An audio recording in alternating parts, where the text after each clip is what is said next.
Hello, welcome back to the Reading Mama. My name is Heather, mama of 8. I did have my little miss, so that's why I've been absent here for a while, but I thought I'd hop back on with a quick TBR for April. And I have found that those middle of the night feedings with newborn are a good time for me to read half to a whole chapter and sometimes do an audiobook. And so I've been reading through a lot this month, but I'm hoping to keep up that momentum. I'm finding that middle grade and YA fiction and historical fiction is like enough to keep me awake so I don't fall asleep while nursing the baby, but not awake enough that I can't get back to sleep. So I have several of those coming up. Also, I didn't get around to some of my monthly challenges for March, so they're going to roll over. And so let's dive in, and I'll try to make this as quick as possible because honestly, I want to take a nap after this. I'm done doing this. So first up is a year mod with Chantel Reads All Day. I am behind. I did not start at Anne of the Island. And then April is supposed to be Anne of Windy Poplar, so I'm hoping to do both, but if I can just get Anne of the Island done, I will be excited. I don't think I've read this one, so I'm excited to dive into that. Another Chantel book challenge is the Read Your Bookshelf Challenge, and for April it is Flowers, and I didn't get to this middle grade in March, so I'm hoping to read Between Flowers and Bones, which is the second book in the Restorationist series, which is, the first book was just so delightful. Basically, this family and some other kids can travel through art, into paintings. And the first book was all about Van Gogh because the main character, Vincent, this one follows his cousin Georgia more. And I believe it focuses on Georgia O'Keeffe as the artist.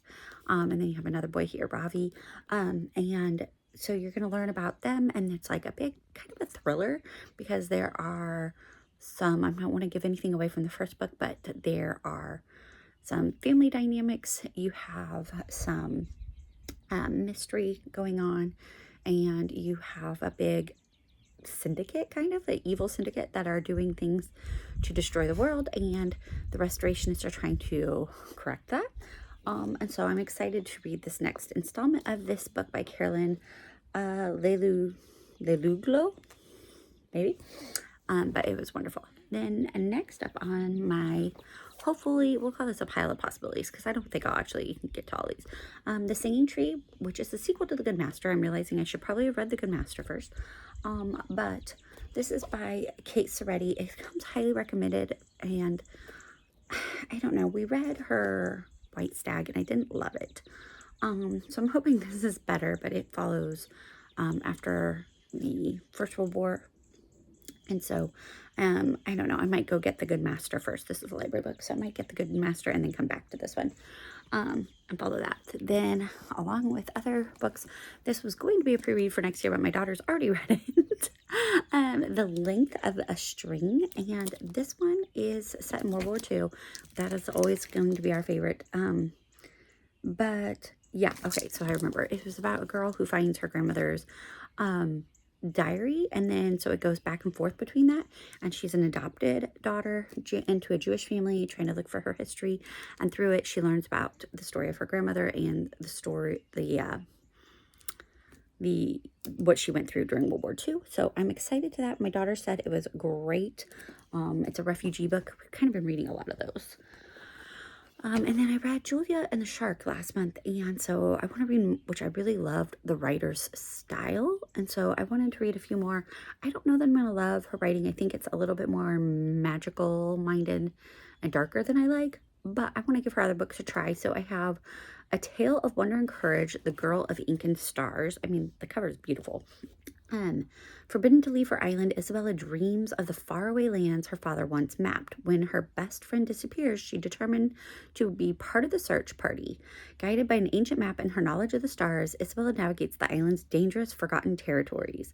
So that sounds like super thrilling to me, actually. I love that. It sounds very like fantasy fiction. I'm excited for that. So hopefully that's a good one because, like I said, I loved this author's writing style. I also grabbed one of her other books from the library. It's Layla and the Blue Fox. This one I don't know that I'm going to love, but in A Summer of First for 12-year-old Layla, her first time traveling alone, first time apart from Amma and her cousin Mona, and first time seeing her mother, a climate scientist in Norway since war forced her family from Syria 6 years ago. So you're going to get like a refugee story. The climate part is what worries me because I'm a conservative. And so I don't know that I'll agree with that, but it sounds interesting. So we'll see how I get into that. Then I just like found them on the bookshelf at the library last time, and I'm like, I kind of want to read these now. So I have The Green Glass Sea, which is a novel by Ellen Cleggs, and it takes place in 1943 in New Mexico, and it centers around ooh, watch out, baby girl. Centers around the atomic bomb and the creation of that. And then there is a sequel, and it's got the Scott Odell Award, so that's always encouraging. White Sands Red Menace. So I'm hoping to read those. And then that takes care of that. Then I'm also still waiting for When Stars Are Scattered, which is the Around the World YA challenge. And I forget who's doing that. Maybe I can find it. I don't know. Oh, theirs is When Stars Are Scattered, was March and April, and I'm still waiting on a copy from library. And it follows a Somali refugee. I've had a lot of refugee stories lately, but it sounds like it would be really interesting. I believe it's written in verse, which would be awesome if it is, because I really would like to read a little bit more in verse. I'm struggling with books in verse.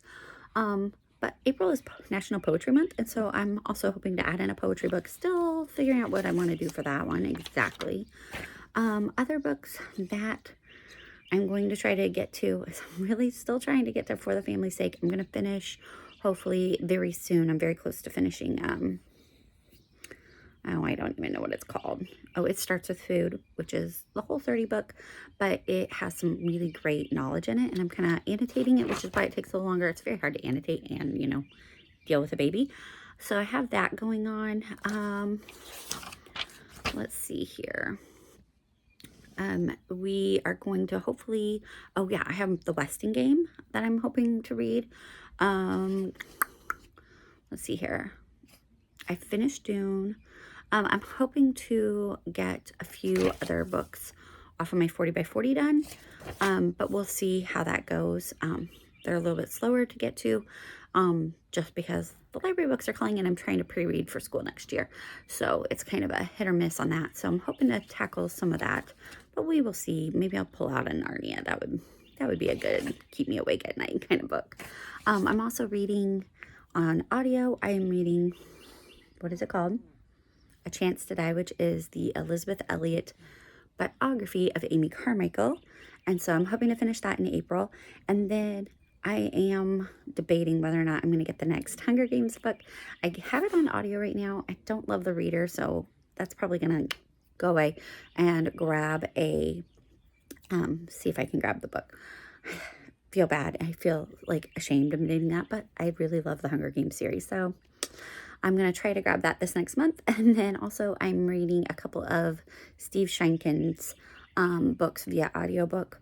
I believe it's called Fallout, which again is atomic bomb kind of situation. So yeah, it's a lot of historical fiction, middle grade fiction, YA fiction is just like prevalent right now, because when I'm tired and exhausted, I have a hard time getting into the flow of a nonfiction book. But maybe this month I'll grab one and we'll see. But that's where we are. So that is my pile of possibilities for April. Let me know if you've read any of these books. If you have any questions or comments, let me know. And hopefully next week I'll be back with my March wrap up. Thanks for watching.